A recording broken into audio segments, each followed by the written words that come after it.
Greetings, Evan. Okay, so I just opened up a new pack of Waterloo Tropical Fruit. Yeah, great flavor. Right.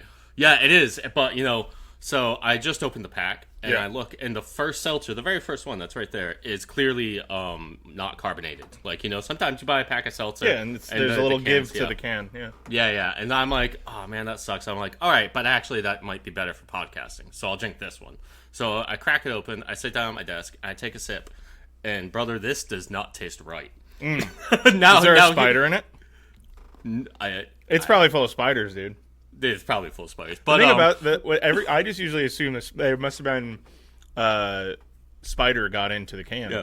Dude, if you want to freak out my little nephew so bad that he never drinks anything again, you should make that joke to him.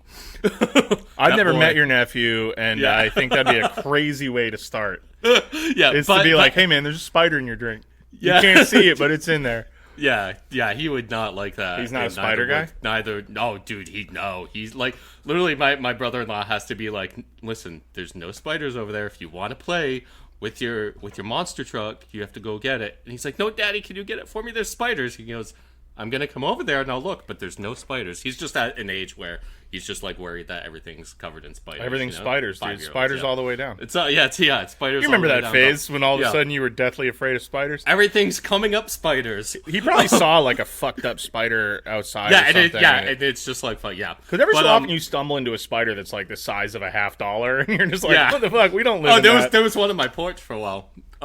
But so I take a sip of it, and this brother, it don't taste right. Yeah, you should drink the whole thing so you can post to that. That's literally what I was about to say. I was just gonna be like, well, I'm just gonna drink it anyway.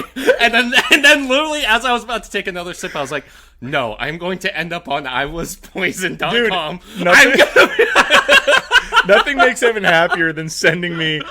Is it just a Twitter account, or are the tweets like posted from a website? Yeah, the tweets I think are probably like auto-posted from the website or something like that. Yeah. So Evan loves sending me like the Twitter posts of iwaspoisoned.com. And it's always like, the most recent one to sum it up was like, so we recently ate at Longhorn Steakhouse. We've eaten at this Longhorn Steakhouse like 9 times over the past year and a half. And my husband has had violent diarrhea every time we've ever eaten there. No, not just that. He couldn't make it home. Yeah. He's had violent diarrhea from there. Like, still on the premises. Or they had to stop at a gas station or something. Sick before they left. And this is like our 10th time. And it happened again. And they posted a picture of some lettuce in their salad, which admittedly looked a little brown. But if I bought that lettuce, I probably would have still eaten it. Yeah. That didn't look like the problem. It was a pretty bad look. I don't know if I would. If the entire salad was that lettuce, I would have asked for maybe like a fresher bit of romaine or whatever. But yeah. But it sounds to me like maybe there's like a bigger issue there. I mean, they said it smells terrible as well. Yeah, and they're like the last time we were there, we had to move tables because the kitchen smelled too bad. So anyway, we're back, and it's all shit like that. It's always like, I got this pizza, and it looked like it was poisoned, and then when I ate it, I got sick. or like somebody opens a pack of like whatever those prepackaged donuts, and they're like, I opened it, and there was the putrid smell of chemicals and this like foamy thing that had covered the donuts. So anyway, after the third one, all right, I think you should drink that seltzer, brother. It's just water. But yeah, well, here we go. I got another one from the case. This one. Normal. So that sounds good. Let's see if. Well, the thing is, I bought these at Aldi, and they were like on clearance. So, they might have fallen off the truck. Yeah. There's probably a spider in there. Tastes great. There you go. That tastes great. Does Aldi maybe it's just without the carbonation. It has it's kind of like an acrid aftertaste. Yeah, and I think seltzers in general, when they go flat, like if you open it and it's good and it goes flat, it loses a great deal of the magic. But Polar is still drinkable when you get one of those bunk cans. Sure. But this one, there was like a taste. Something might have been growing in there. Yeah. If it was not airtight, even though it wasn't carbonated. Yeah, it could be mold. Yeah. There could be mold in there. I'll pour. Should we do a live pour? Yeah, check it out. Let's see what's in there. All right. Well, I'll start the show here while he's grabbing the can.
That's my little note to myself.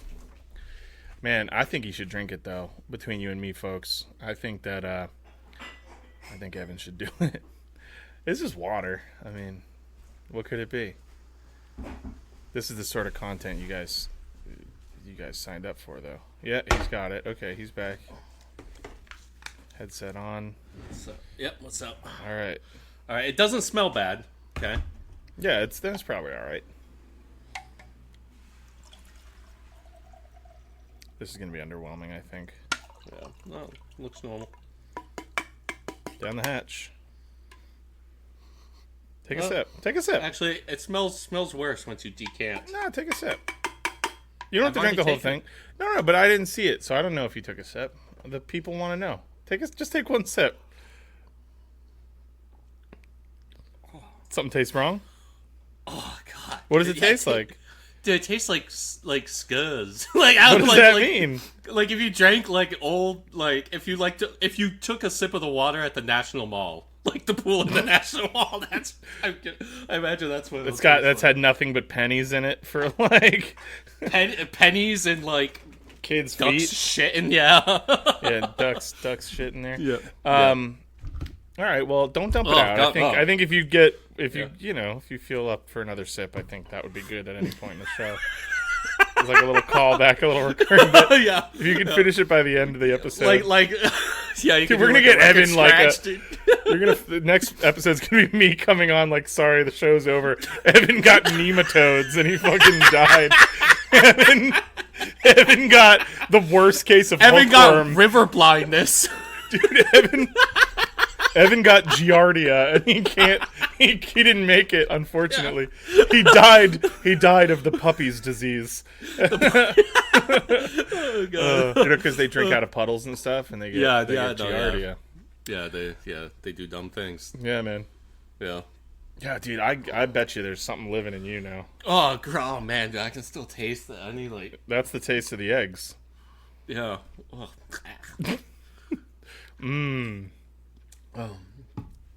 You know, if they're in one, All right, they're folks, probably in the whole batch. Well, yeah. I mean, maybe. I don't know. Maybe the acidity of the carbonation is enough to kill it. Mm-hmm. You know what I'm saying? Could be. Yeah. Anyway, folks, tune in next week to see me on iwaspoisoned.com. Yep. We'll be reading Evan's obituary live on. we'll do the long-awaited face reveal as we attend his open casket funeral on live stream. My skin color. Do you think it will be as jaundiced yellow as old Carly Chirks was on his memorial service? I'm going to be honest with you, brother. I think that you'd be hard pressed to have it look much worse than it does right now in this lighting. Your camera has you washed out, dude. You look pretty pale. No, I'm talking about the yellow color to the statesman's hands. Yeah. The gentleman in question. Yeah. Mm-hmm. Yeah, that was a weird. Did you see any of it? I didn't watch like the funeral. Yeah. Did you see any clips of it? I saw clips. I mean, dude, it looked like a. It was WrestleMania, dude. I was about to say it looked like a WWE pay-per-view. I will say this: as tasteless and fucking tacky and horrible as it was, I personally would love my funeral to be like that.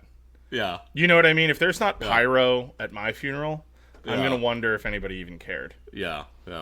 So I get it, but I also understand the criticism. Don't worry, I'll hit up Phantom Fireworks across the border before your funeral. Oh, are they not legal in Rhode Island either? Actually, they might be. Yeah. I'm not sure.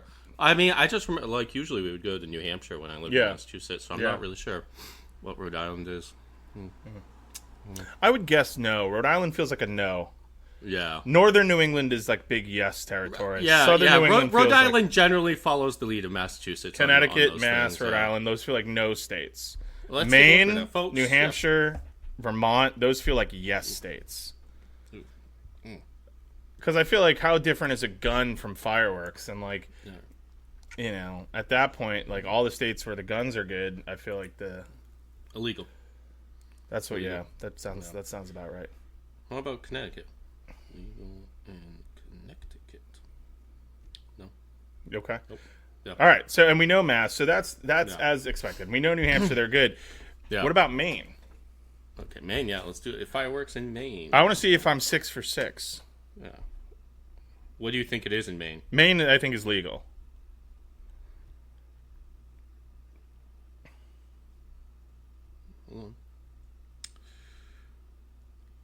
It's legal but restricted.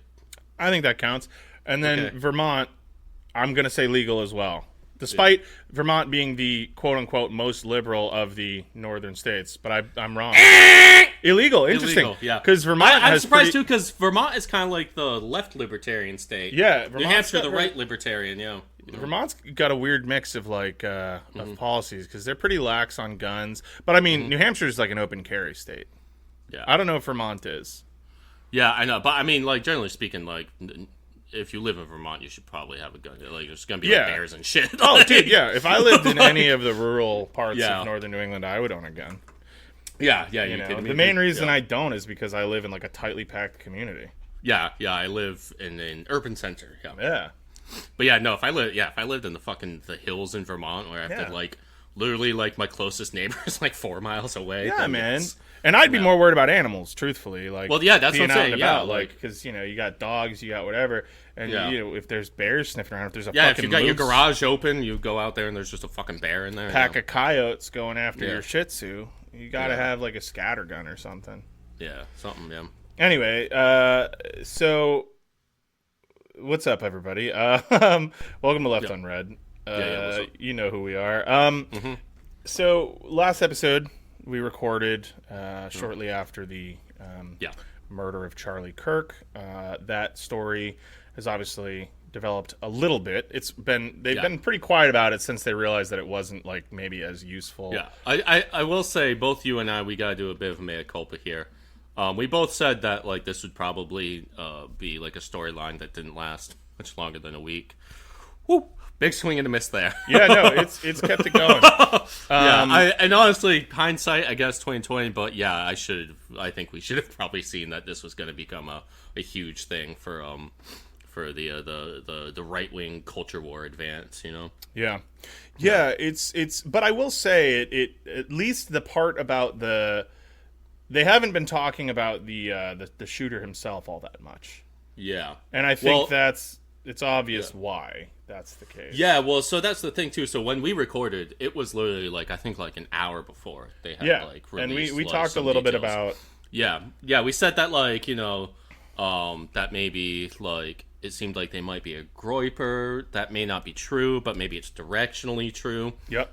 This seemed, obviously I think at this point we all know it seems like this is a different type of internet brain poisoned child, the meme lord, who's just he's just out there to meme on shit.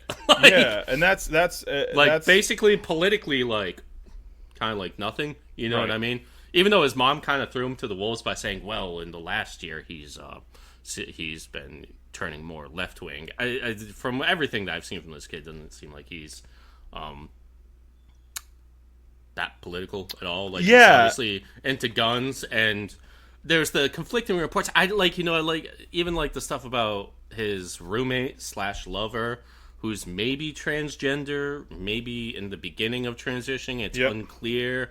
I think still goes by their birth name, right? They still go by the name. I won't say the name. On the air, but they still go by at least like their male name, which isn't typical. I'm not. To say that there's no woman named that, but like people are whatever. People are at different stages of transitioning or of being open about transitioning, whatever. So I think getting too bogged down in that. Yeah, I just mean more for like with like pronouns and stuff like that. I don't know. I guess I would just say they. I think like, they some applies to everybody, regardless of what the culture warriors think. We are all applicable for that, which is sort of the point.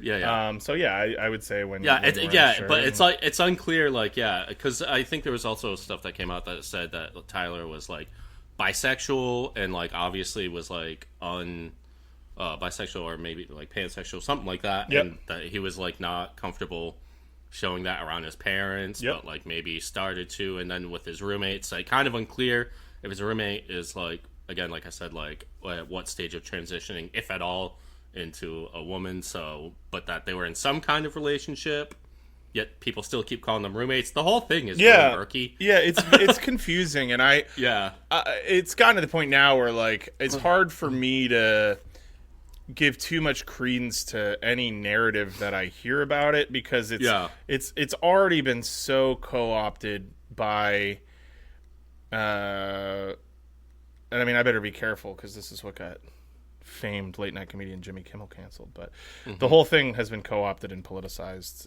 so immediately. And now there's this whole question about what of the released information is even accurate, and people seem on many different sides of the political spectrum, people seem kind of dubious about the FBI's slow trickle of information coming out from that. So it's like, I don't know, man.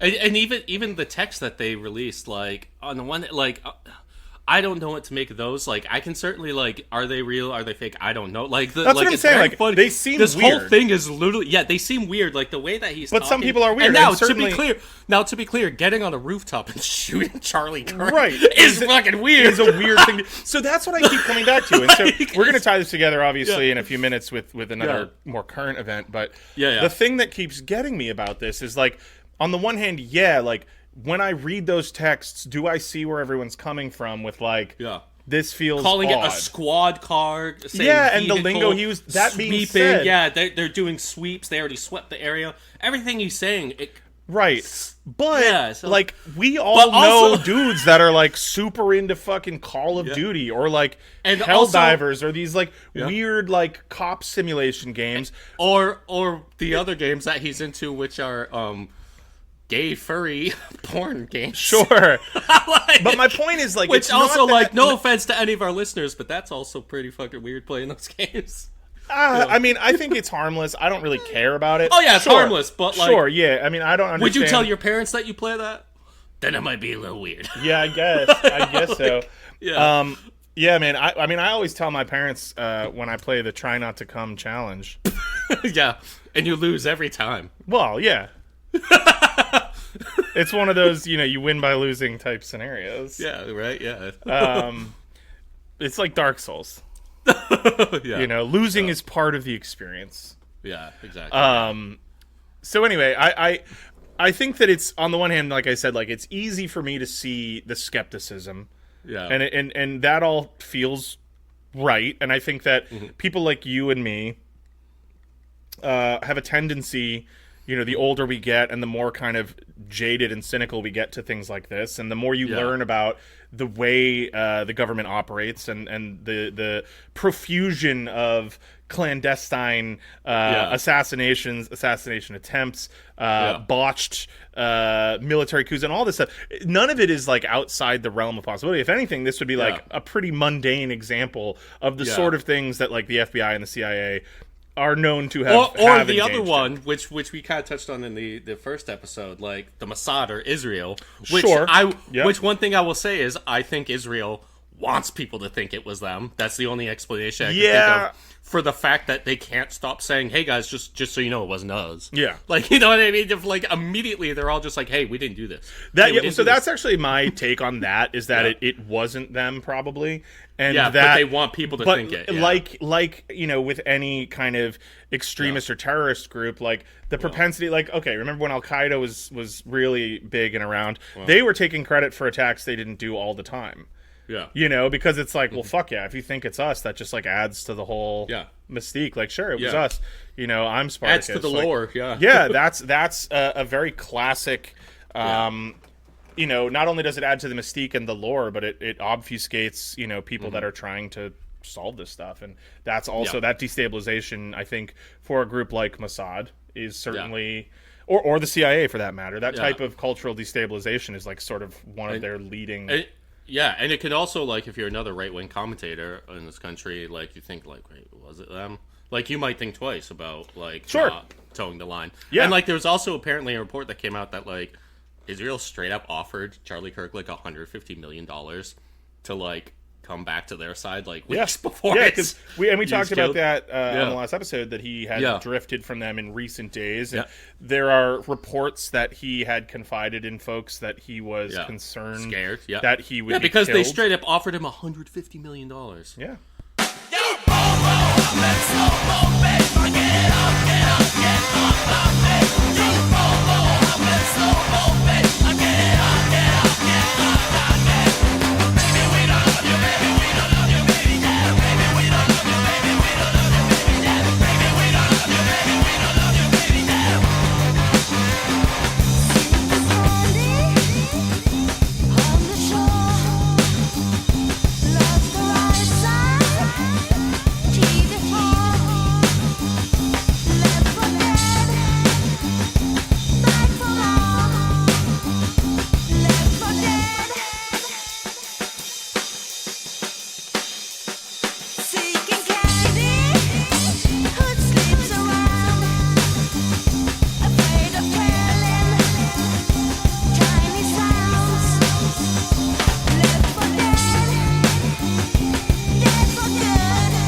It's crazy. You could offer me $150 million to do a lot of things, and I'd say yes.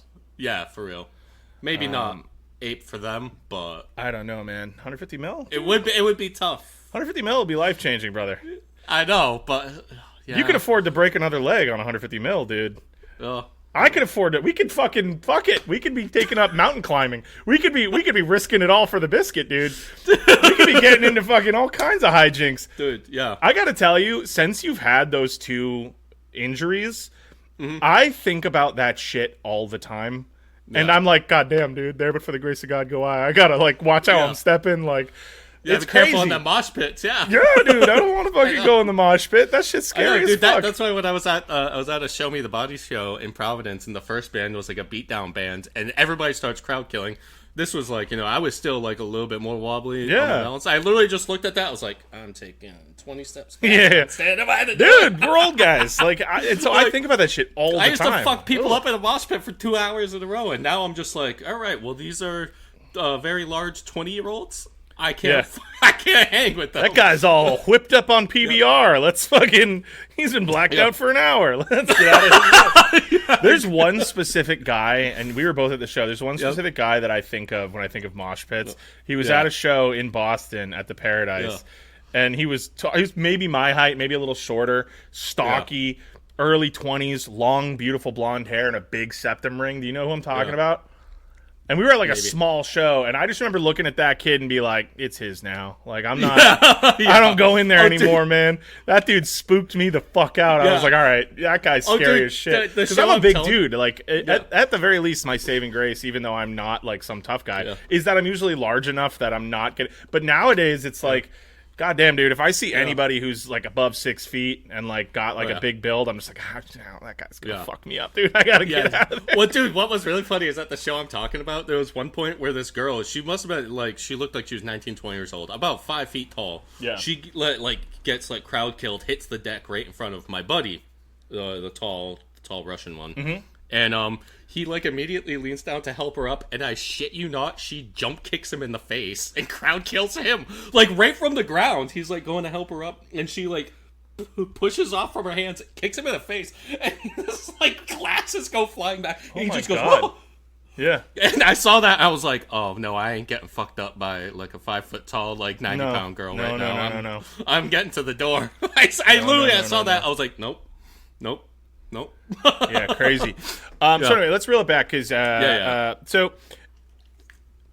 yes, there are obviously it's obviously easy to intellectualize that there are bad actors in multiple different realms who we can conceive of as manufacturing some or all of the narrative surrounding this, whether it be in an opportunistic way, like we've just talked about, with like the idea that you can see somebody sort of being okay with the rumor going around, whether it's true or not, or like whether aspects of it were actually manipulated. All of that makes sense to me. But then there's also this element of it where it's like, okay, it does seem pretty clear that this Tyler kid was very internet pilled and was very very about meme culture.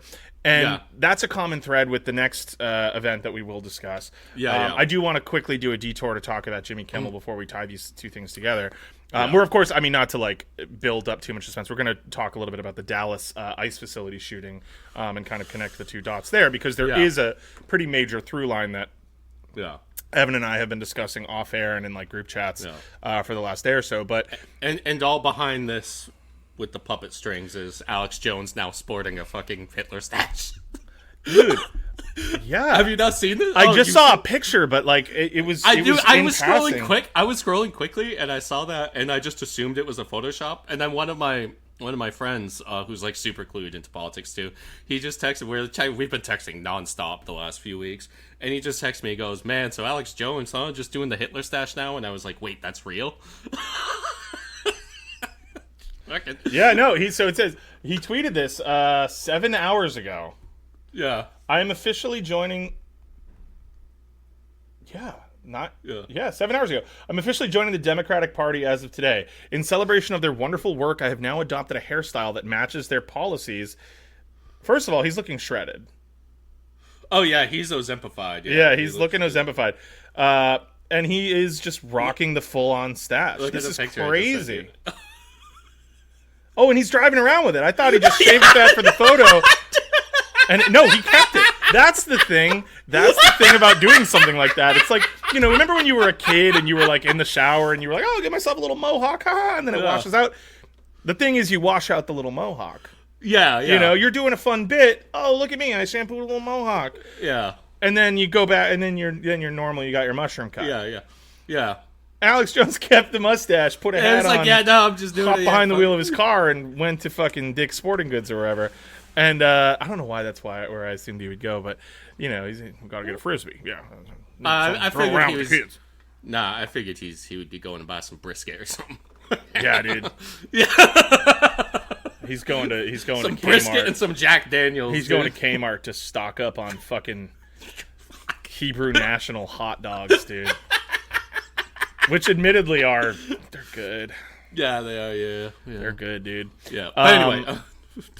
So anyway, as you were saying. What were you going to say?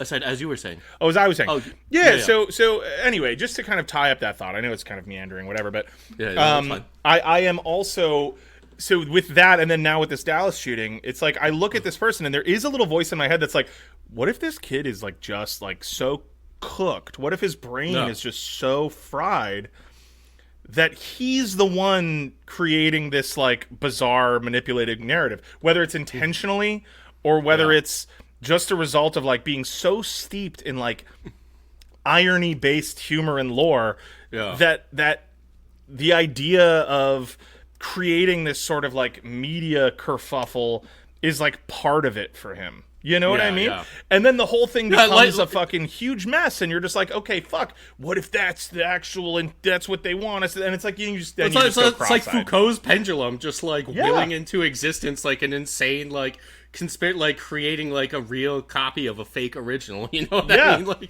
it's unbelievable, and you reach a point where you're just like, you know what? At this point, any conceivable combination of interpretations of events is so fucked up and so strange. Yeah.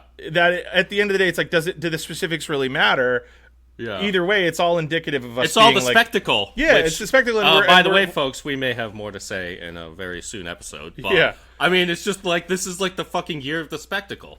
It's just like, which is incredibly bizarre, and it feels really odd to kind of wade through. And as I sort of said in the last episode, like, the only way I've managed to cope with that is to just like engage in like the most mundane, like hobby-based lifestyle. Yeah. Like I Oh, really, dude, like I've had to just like literally not even look at my phone Yeah. for days lately. I was visiting my mom on Sunday, and we were all talking about this. And I'm talking to my mom. I'm just like, it is fucking insane that my 70-year-old mother knows what a fucking groiper Yes, is. yeah. Like that is like, because like I was talking to him, and I was like, dude, it's like I was talking to my sister and my brother-in-law and my mom, and I'm just like, the internet, like as we said before, the internet is real life now. It has like seeped like through, it has like reached through the ether and like infected the real world to such a degree that and I was telling them with the Charlie Kirk thing, I was like, dude, when the shooting happened, me and like Cameron were talking about, and we were just like, dude, I don't even remember what his actual face looks like now because he's become so synonymous with the meme. And then and it's like my mom's like talking about like Nick Fuentes. I'm like, my mother should not know who Nick Fuentes is. I'm sorry. It is like personally like offensive to me that my mother knows what a groiper is and knows who Nick Fuentes is. And it's just like, and so like I'm talking to them, and I was telling my mom too. I was like, I legitimately feel like I'm insane some days lately, just like living in this country and just seeing this like constant bombardment of like unbelievable, like the dumbest fucking information. Right. I mean, it's like what we talked about like last week too. It's like, dude, Eddington just like is real life now. Like, I know, not the movie I wish was real. yeah, There's no, a lot of movies before that. yeah, with like the shoot, like holding the phone, like live streaming your shooting, like it's just like, dude, I don't know, man. Yeah, it's completely bizarre. Yeah. So in the wake of that, and I do want to talk just a little bit about this, which by this point is a mostly resolved issue, but we just haven't talked about it since we last recorded. So in the wake of the Charlie Kirk shooting, call it whatever you want, an assassination. It does technically fit the definition of an assassination, but I mean, he was a political operative. He was. You know what I mean? And it's like he was killed like, for political reasons. I mean, yeah, it's like what we discussed last time. Like in terms of like like political theory or whatnot. Obviously, on the left, he was a joke. The right, I mean, they fucked with him because he made fucking money for people. Like he was an amazing. I was surprised at how far-reaching he was. I didn't realize. Yeah. That he was taken neither. so seriously by so many people. It genuinely, even when we recorded last time, I think it was still kind of getting through my skull that he was genuinely a big deal. Yeah, and that's what I said. I was like, yeah, people fuck with him because he makes money. Like, he knows how to fucking fundraise. But it's like, I mean, he was like, you know, apparently had like the right ear of like Trump and shit like that too. Which is why when Trump told him to shut the fuck up about Epstein, he immediately did. You know what I mean? He's like, I'm going to trust my friends in this administration. So yeah, I was surprised too at like just how actually enmeshed he was, as opposed to just being like, you know, a fundraising beacon. But anyway. So, anyway, yeah, very odd and weird to have to like explain to people about who the fuck Charlie Kirk was and like why he was a joke, whatever. It's almost, it reminds me of when QAnon was big and all of a sudden I had like my parents being like, what's this QAnon thing? I'm like, oh my god, this is like something that only me and like my deranged friends should be talking about. Like, yeah, who've like lived our lives on the internet. Yeah, like I don't want that escaping into reality, but it's clear. I mean, want to have to explain frazzle drip to my parents. Sure. But so yeah, like it's, I guess it makes sense like in hindsight that this is the case because like look at how in the mainstream, these entirely internet-based personalities have come to maybe not surpass things like Hollywood celebrities, but like certainly in the world of music, it's become a huge, genuinely like mainstream thing. People that their whole career is based in like start on the internet. But you know, also like all these, you're right, all these like weird, like influencer types whose whole deal is like, you know, that they started a YouTube channel or even like a TikTok or whatever. And now they're, you know, selling cookbooks. They're on TV. They're getting roles in movies and shit. And it only makes sense that that would be true in fields like politics or like parapolitics or this weird thing. So I guess it's naive or was naive of me not to, or to underestimate the degree to which these things had crossed over into reality, but it's clear that they have. Well, and for a little example about this has been like kind of like a controversy in baseball. The Cubs rookie Matt Shaw, this is a rookie that did this too. Apparently he was scratched, like a late scratch on September 10th. He came in later to pinch hit, but it was just said that it was for personal reasons or whatever. And then apparently he literally requested that, like, the Cubs are in like a playoff push right now. This is the end of the season. Yeah, and they're the Cubs look great this year, dude. Well, the thing is, they're in a playoff push right now. They're not going to win the division, so it's like a wild card, and like there's a lot on the line.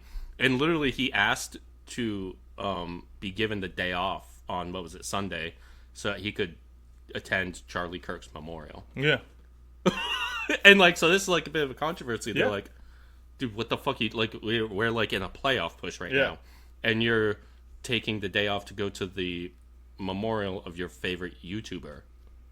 And apparently he was like friends with him and they would text sometimes and whatnot. But also it's just like, but the Cubs were just straight up like, dude, we can't even put you on the bereavement list. So like, we're just going to be down a man for that day. But yeah, so it's like even like infected that. I wonder what PCA said. I don't know. I got to say, he kind of bothered me when I saw him live, but like, he's a hell of a player. I like that kid. Well, he's been dog shit post All-Star break. Oh my god, yeah, he's been like the worst hitter in baseball post All-Star break. Well, and then he was his still hot defense has leading up to collapsed that. too. His defense has collapsed as well too. He's been like bad defensively, weirdly. Oh, interesting. Yeah. All right. I clearly I don't follow baseball, but I did get to see the Sox play the Cubs back in June, pre All-Star break. Yeah. And they were both playing good. Yeah. They were both playing good. That's the best game of baseball I've ever seen in my entire fucking life. That was unbelievable. Live, the best I've ever been to. Yeah. And PCA was like the Sox killer. He hit a couple of like textbook fucking doubles, like beautiful fucking rippers right down. It was awesome. Yeah. He's fast. Yeah, he's insane. But apparently he's a choker and good. Fuck him. Yeah, fuck him. He's too high energy. Fuck him. Too high energy. It puts me on edge. I don't care for it. And I didn't care for the way that he anyway, whatever.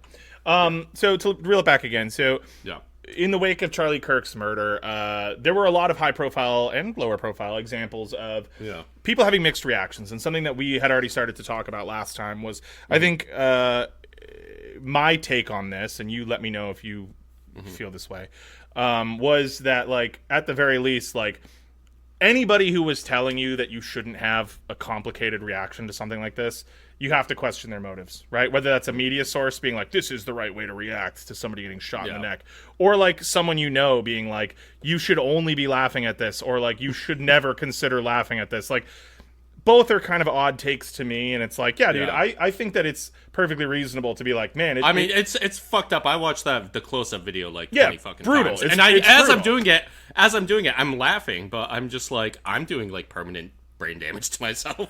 Yeah, I mean, I don't know. Like, his kids were right there. No, they weren't. They weren't there. I thought they were there. No, Did it come out that they weren't? Yeah, they weren't there. The wife wasn't there. Oh. That was I thought that was the... Yeah, no, it was a rumor, but that was falsely reported. Nobody was there. Well, there you go. Scratch that. Ignore me. Yeah. Does that tip the scales a little bit for me? Yeah, it does. But, see, it's happening in real time, folks. We're processing. We're grieving. Yeah. God bless him and his family. And he was a hero, and we love him dearly. And that's the only real part of the show. Everything else is satire. Yeah, there needs to be the Charlie Kirk Memorial. I want to see him on every public university. I want one of those silver dollars. Yeah, the Kirk dollar. Yeah, the Kirk dollar.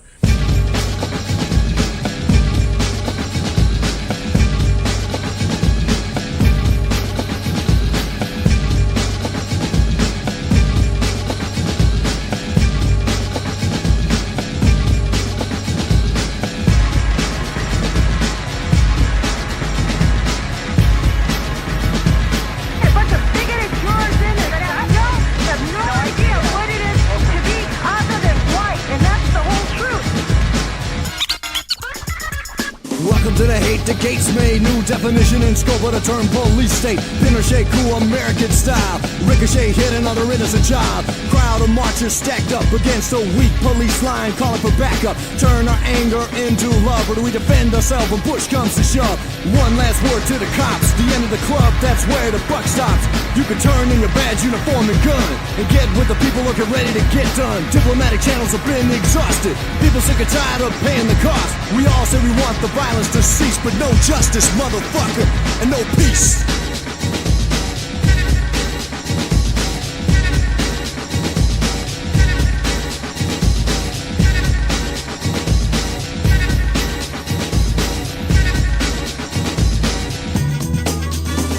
P-Dog, back to break 'em off, son. Ain't never frontin' when the rhyme keep coming out lotto, but I'm in it to win it and never lose. Never singing but swinging and bringing nothing but bad news. And I'm madder than a motherfucker. So anyway, lots of examples of people getting, called out, or people, and it's funny. There was that tweet that was like, it is really funny to paraphrase. It is really funny that, the right has managed to reinvent cancel culture from first principles in like less than a week. And it's true. Like all of a sudden it was just like, oh, now that the ball's in our court. And that's what American politics have devolved into is. Well, right. And it seemed like an unquenchable tide. Yeah. Until, I'm sorry, I gotta hand it to the libs, bro. They fucking can't, like, dude, down by 3 runs, bottom of the ninth, 2 outs, bases juiced. They fucking hit a walk-off absolute moonshot. The libs were like, oh, you think you know cancel culture? Yeah. We were born in it. Yeah. You we merely didn't know adopted free speech cancel culture. until, We've been emailing people's bosses since the early days. Yeah. And then the 2010s. So, like, Disney fucking ices, obviously, as you're saying, Jimmy Kimmel on Sinclair. Then Sinclair gets real bold, and they're like, so first they were like, yeah, we're not showing Jimmy Kimmel's show. Yeah. And so it gets ice. And then, like, the next day they come out, and they're like, and another thing, you got to donate a sizable sum to TV USA and to Charlie Kirk's family. And, like, Jimmy Kimmel, that's what he said. Like, and until you do that, we won't put you back on the air. And then the libs came out and just canceled Hulu and Disney Plus at such rates that, like, I think it was like Disney lost like $4 billion in market cap. Yeah, their stock price dropped by like 5% over the weekend, and immediately, dude, they're just like, say uncle. They're like, yep. No, he can go back on. Yeah, he can two shows only. He's back. Yeah, and like I had. They started calling. Oh, it was a suspension. His suspension's been lifted. I gotta hand it to the libs. Yeah. You came out swinging. They did it. Like, and you know what? And now, like, that well, they hit those morons in the only place that they actually care about. And it showed that the whole thing is just a fucking charade. All the moral outrage, whatever. Yeah. The bottom line got hurt. Yeah, exactly. Jimmy Kimmel can be back on the air. And Sinclair was like, well, we're not showing the show. And ABC, whatnot, they're just like, that's all right, we're gonna do fine without it. And he had his best show ever. Yeah. His first one back, it was like 6 million people. Yeah. And that's without any of the Sinclair network showing it. It's like the best advertising that fucking lame-ass Jimmy Kimmel's late night talk show has ever fucking had. Yeah. I bet they do great ratings for at least a little while. I was hoping, however, that that this would be like a man show coup, and that they would give the Jimmy Kimmel show to Adam Carolla, but they would still call it the Jimmy Kimmel show, just like when Ben Shapiro hosted the Charlie Kirk show. Right. I was really hoping that we would get that, but unfortunately, the world can only be so dumb, and not quite that dumb. Yeah. Yeah. Plus, also like Adam Carolla. I'm no Jimmy Kimmel stan. Yeah. But Adam Carolla was the less funny guy. Oh yeah, I mean he's all he has now is grievance. Yeah. Grievances. It's dude sucks. Yeah, but he anyway. sucks ass. Yeah.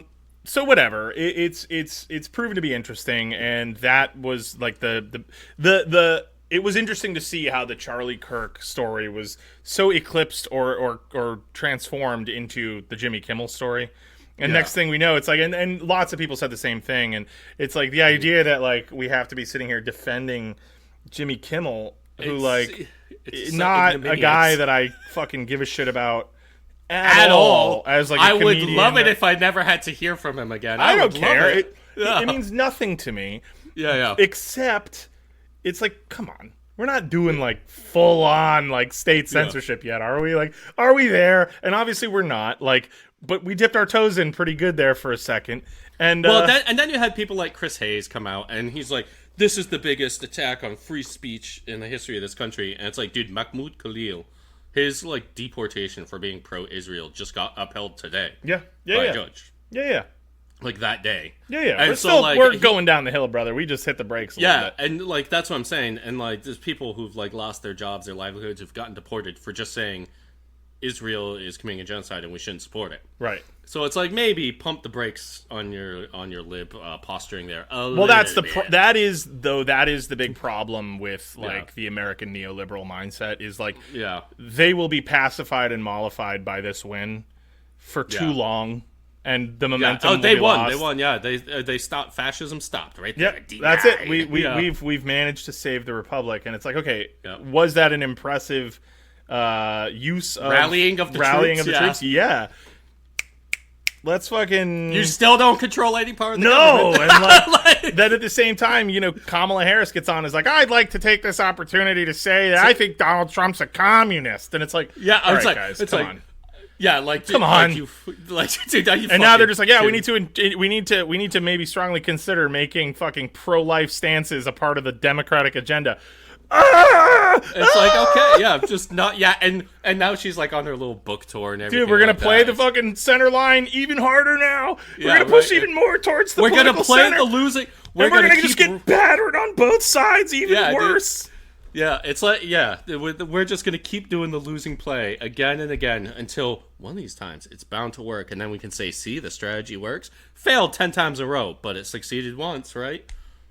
Well, regrettably, they did get Joe Biden elected, which is fucking crazy. But he at least tried to run on some, at least he nominally declared some left wing bona fides. Tried to say that he was like an FDR type of thing. I came around on integration. It took me a while, but I came around on it. That's pretty leftist. I stopped being friends with Strom Thurmond after a while.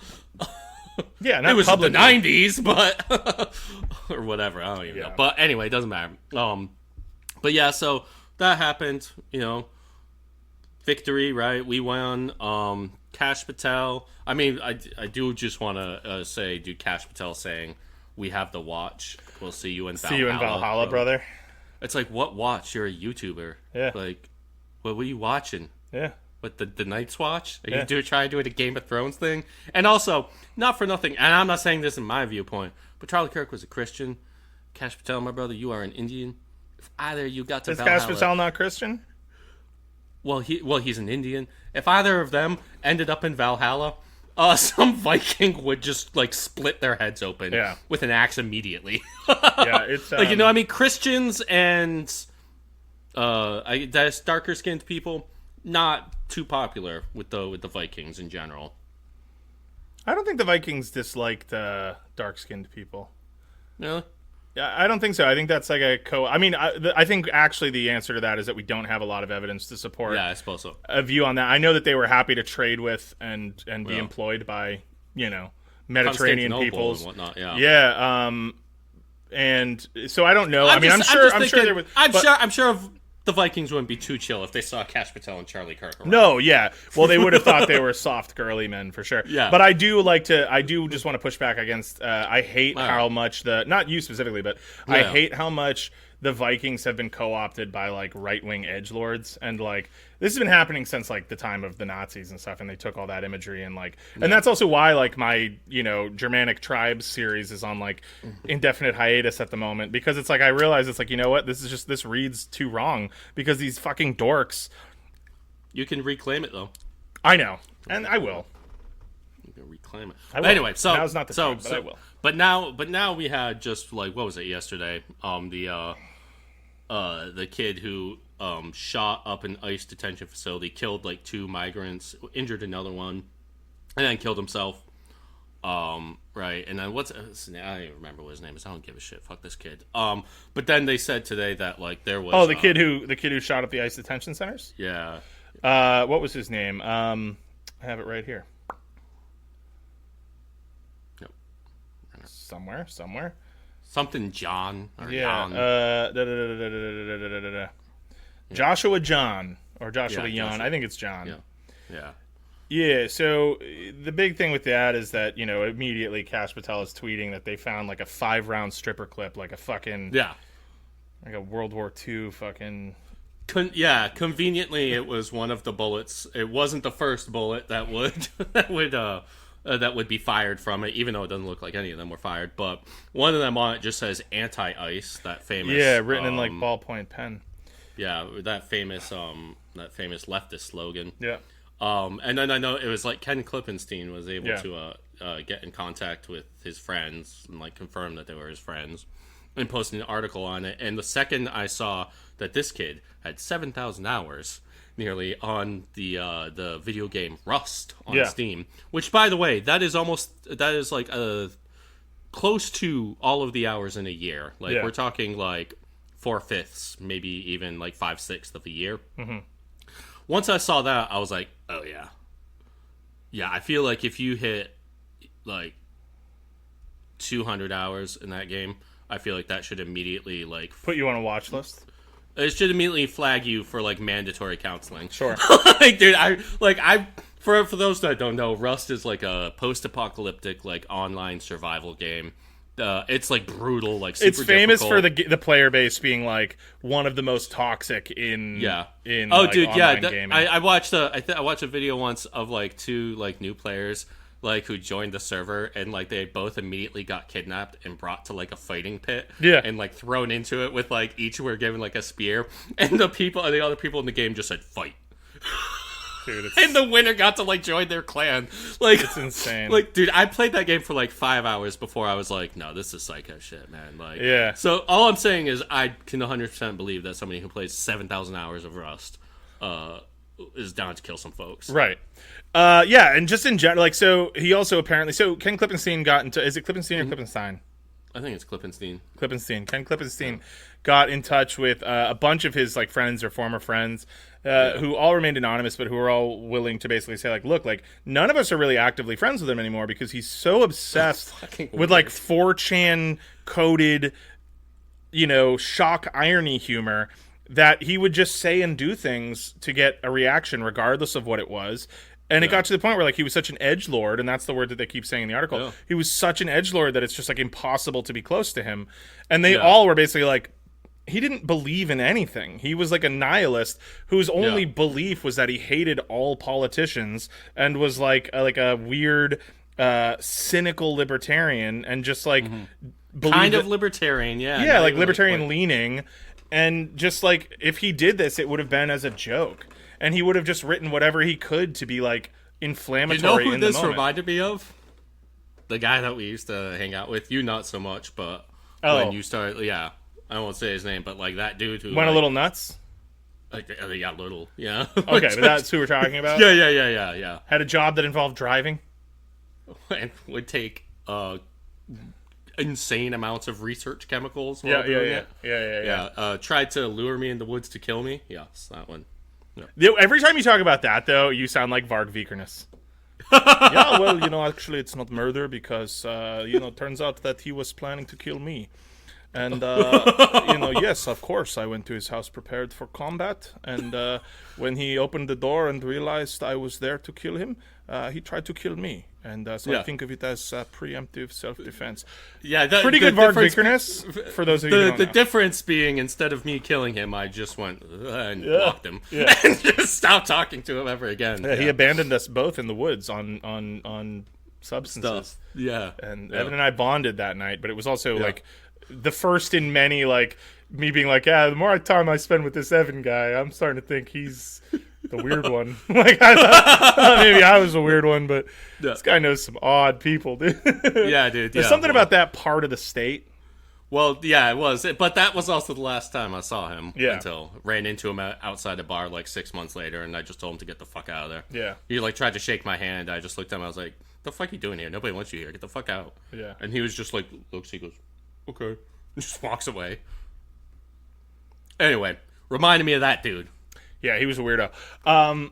So yeah, it's this is the through line to what we were talking about with the murder of Charlie Kirk, where it's like, you know, yeah, the FBI is looking at this and they're saying, okay, this is look at these slogans written on these bullets, and it's like, okay, either they wrote that on there themselves, which is possible. Yeah, but that would be so on the tossing nose. back the flask a few times. That would like, be you know so what on I the mean? nose that I'm like, man, I really, not that I'm like an FBI fan, but I Yeah. really hope that they're better at this than that, because like 2 in a row where it's like, look at these like potentially politically expedient 3, murders. Luigi. Oh, Luigi. look at these 3 Also, politically expedient murders where they're like, hey, how fortuitous for us that these killers keep writing their diaries on the bullets. right. Like, But then there's this other part of it where it's like, what if they did?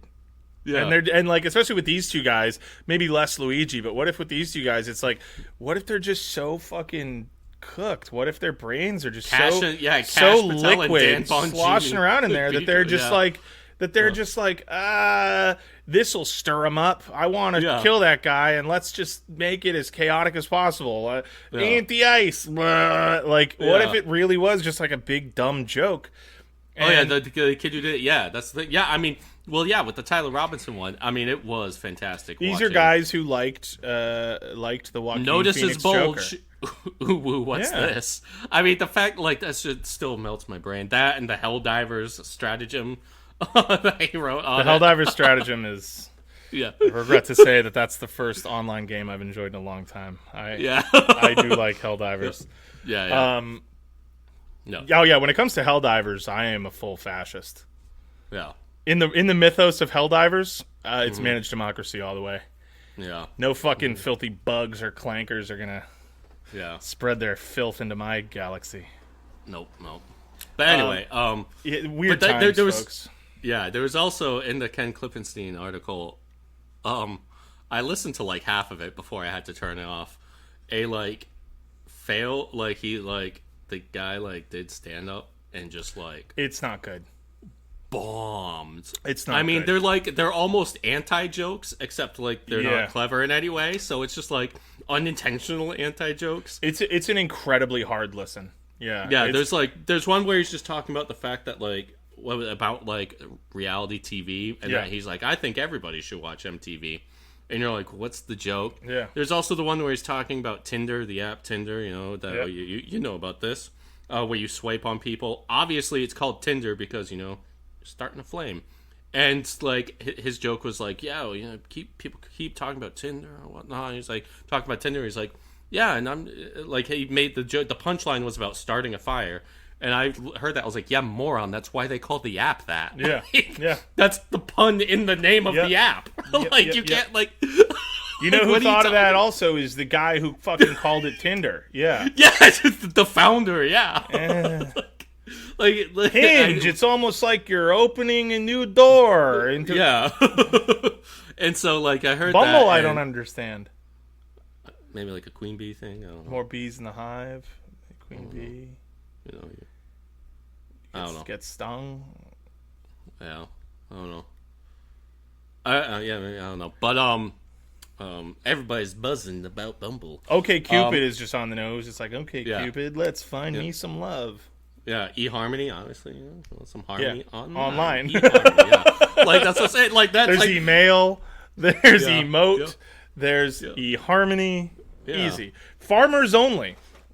Great. Yeah. That's my kind of dating app name. Yeah. Who's this for? Farmers only. Only. Fuck off. Yeah. If you're if you're a hunter, fuck off. No, only farmer. Yeah. Only farmer. Do sharecroppers count?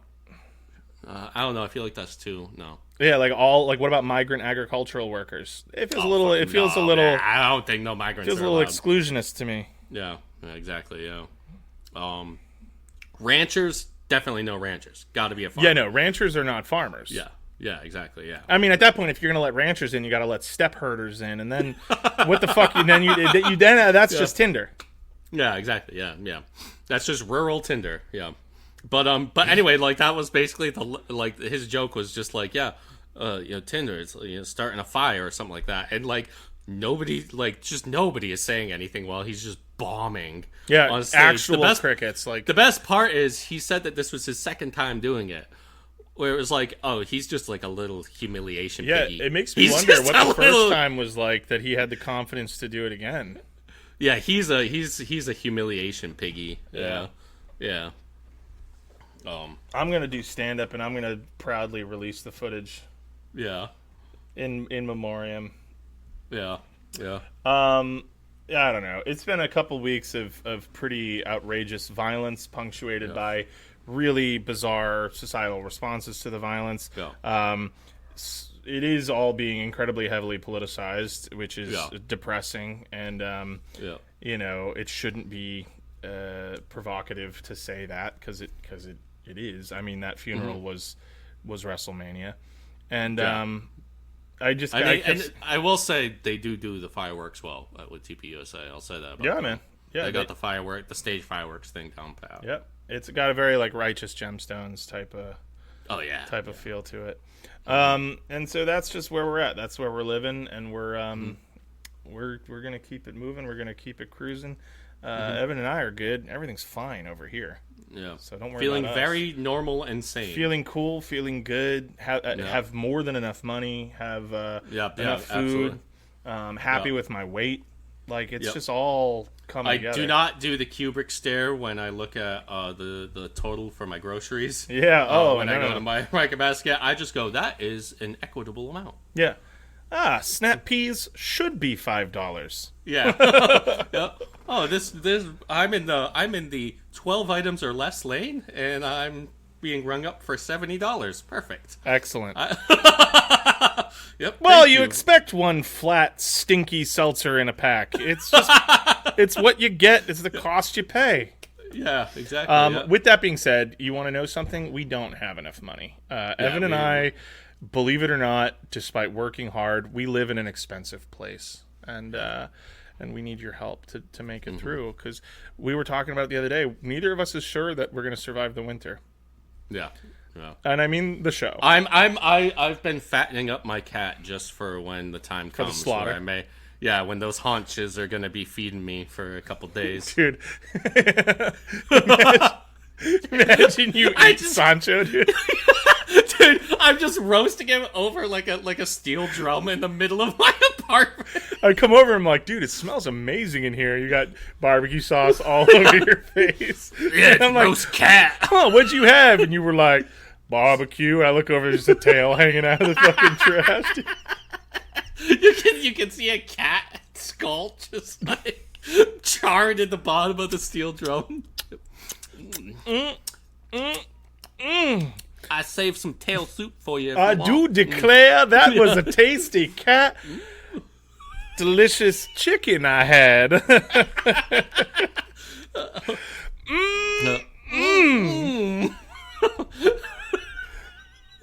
Yep. Would you like some ribs? They're very small but very tender. they're Dude, cat ribs must be a delicacy. Oh, God damn. There's no meat on a cat, dude. Cats, the only reason... I think that's one of the my main cat, reasons. there's meat on. Yeah, but even still, he's not... You wouldn't make a good meal. Yeah, I mean, hey, man. If you prepped him up exactly like a delicious Costco tissy, he wouldn't come out plump and juicy. He would be dry and stringy. He'd be gristly, dude. I don't know. I think it might be more like rabbit, you know? Yeah, rabbit's pretty good. Rabbit. Yeah, rabbit's good. I am Portuguese. I love rabbit too, and the only time I ever ate rabbit it was stew, dude. That Portuguese rabbit stew, dude. It was so good. Oh my god, it's fucking amazing. Yeah, best way to celebrate Easter, man. Get yourself some rabbit stew. Fuck the Easter bunny, dude. It's time to. It's time to. Yeah, we really ought to be vegan, huh?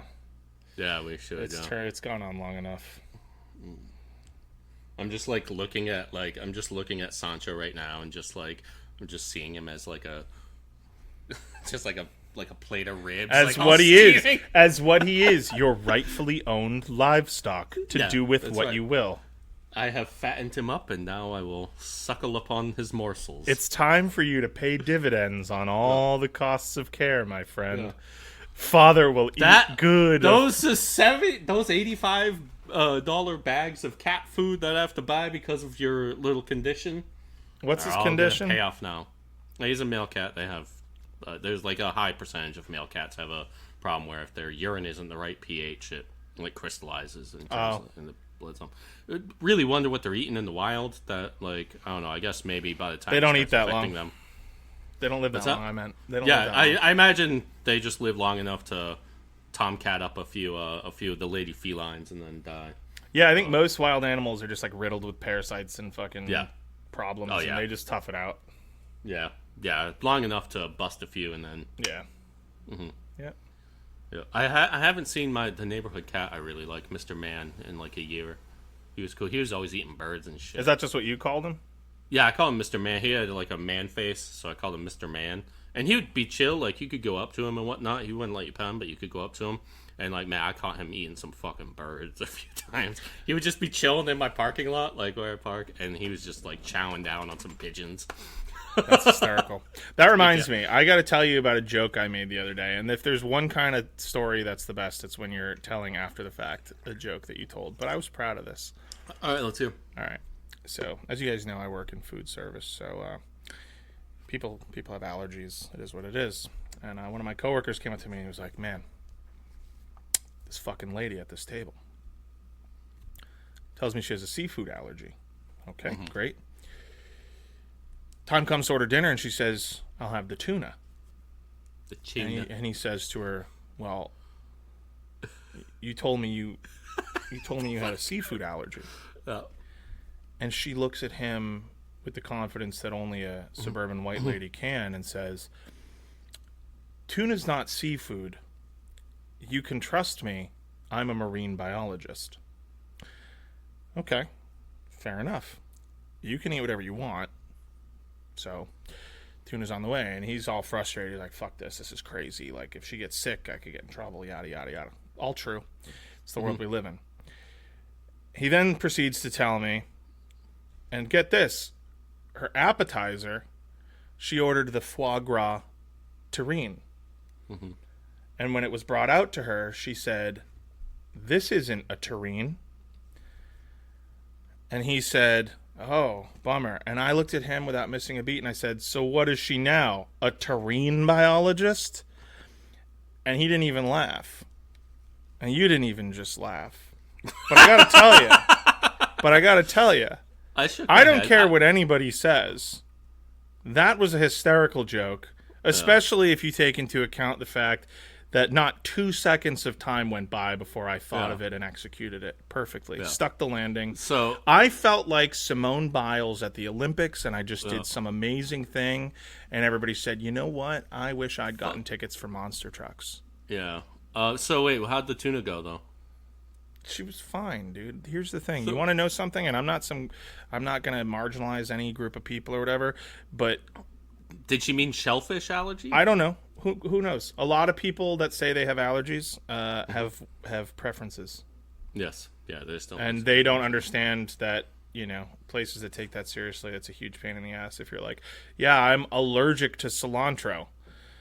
Like, are you allergic to it, or do you just want me to not put it in your food? Because it tastes like soap. Because one of them we don't put it in, the other one it's like a big fucking deal, and like I could get fired over it. So which one? Yeah. And whatever, it is what it is. So don't tell people you're allergic to tomatoes, Evan. That's all I'll say. I've never done that. I just say I don't like them. Yeah, and you're pretty good about it. If you get your burger with tomatoes on it, you'll pick them off. You're not a freak. Yeah. I'm sure if it's really soaked into the bun, it might bother. If it is, then I just kind of grimace and take it. You grimace and take it, dude. Yeah. That's your way. That's right. Yeah. That's your way, dude. I'll be a good boy. That's why I like you so much. Be a good boy. Grit your teeth and just go for the ride. All right, guys. Well, on that note, thank you guys so much for tuning in, for listening, for supporting us in all the ways that you do. Speaking of those ways, here are some of them. The one that we always like to mention first, we do have a Patreon account. Some of you are subscribed to that, and to those of you who are, we thank you very much. Obviously, our output and the type of output we do, it vacillates, it changes. We hope that you guys are still enjoying what we're doing enough to consider donating to us, and if that is the case, we provide the information for that and the show notes of our show. It is www.patreon.com/leftunread. That info, as I said, will always be posted in the show notes. We encourage you, if you are on an Apple device, to just enter that into your browser and go that way, because if you use the Patreon app, /leftunread. If you use the Patreon app on an Apple product, Apple will charge you a 30% surcharge on top of what you donate, just for the luxury of using their phone or whatever. So we ask that you just go through your browser, which you can still do on an Apple product. If you are unable or unwilling, or for whatever reason that doesn't float your boat, we appreciate all the other ways that you guys support us. You can support us by word of mouth. That is still, we're a grassroots show. I mean, we're basically just two amateur guys doing a thing for fun. So tell people about us. Tell your coworkers. Tell your friends. Tell the FBI agent who's been scratching your name into the side of military rounds just to like leave at the site of a crime. He might be a good, especially the last few episodes. Ask him to put Left Unread podcast into the round. Fuck it. Fuck it. Yeah. Life's been going too good for me. I am a fan of the Left Unread podcast, just written into each of the rounds. Talk about fucking We will disavow the We disavow in violence. advance. We disavow in advance. But welcome new listeners. Welcome. Yes. Welcome. Come on in. The controversy, no such thing as bad press. But you can also rate and review us on your Only podcast bad app. Only bad people who do horrible things that you shouldn't fucking laugh about, guys. Yeah. Anyway, rate and review us on your podcast app of choice, whatever that is. Boosted in the algorithm. Helps us get boosted in the algorithm, and that is good for everybody. You can leave comments. You can do whatever you want to do. Share links. Any little thing that you can do, we appreciate. Those of you who already do that, thank you so much. And thanks for sticking with us. It's been a really fun time. How long have we been doing this now? Years. I do want to say one thing for years. Moving on. Yeah, for all my Providence homies, I'm sure if you listen to this podcast, you live in Providence, you already know who David Morales is. He is a state rep. He was I had volunteered a little bit for his initial campaign in 2020 when he got elected to the state house here in Rhode Island. He's currently running for mayor of Providence. He's awesome. He's a comrade. He wants to stop the raising rent in the city, which is the fastest increase in the entire country of any major city in terms of like living expenses in terms of rent. So he wants to get in there. He wants to get out Brett Smiley. You probably already know who David Morales is. He's really big in the city, really big with all the left-wing organizing here. But if you don't, you should look into him. And if you do, I suggest that you get involved. You sign up, maybe try to do some canvassing, do something else to help him get elected next year. So anyway, if you're interested, I would say reach out to his campaign. They're looking for volunteers. They've had already 400 people knock doors for them or sign up to volunteer. So I highly suggest that. Yeah, cool. Yeah. And without further ado, if you're like me and you don't live in Rhode Island, tune that all out. Yeah, just don't even. Yeah, you heard nothing. Yeah. All right. Anyway.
When the drums hit, style's not really messed up. Ain't nothing but rap plus